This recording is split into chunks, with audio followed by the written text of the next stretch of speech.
PT news অ্যালার্টের আরও একটি সংবাদ সংযোগে আপনাদেরকে স্বাগতম। যে কোনো সময় আওয়ামী লীগের কার্যক্রম সচল করা হতে পারে বলেছেন প্রধান উপদেষ্টা।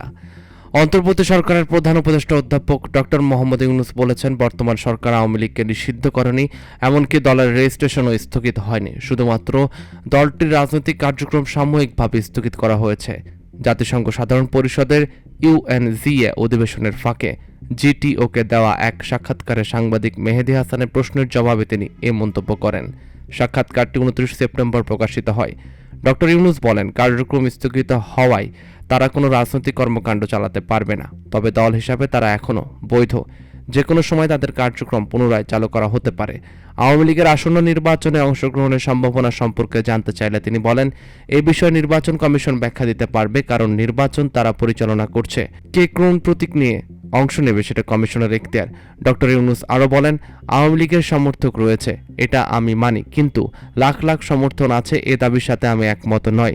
তারা যে ভোটার, সেই হিসাবেই ভোট দেওয়ার অধিকার তাদের থাকবে, তবে ভোটে আওয়ামী লীগের প্রতীক থাকবে না। প্রধান উপদেষ্টা বলেন, আওয়ামী লীগ নিজেদের রাজনৈতিক দল বললেও তারা রাজনৈতিক দলের মতো আচরণ করতে পারেনি। তারা মানুষ হত্যা করেছে এবং এর দায় স্বীকার তো করেনি, বরং সবসময় অন্যকে দোষারোপ করেছে। এমন আচরণ কোনো গণতান্ত্রিক দলের হতে পারে না।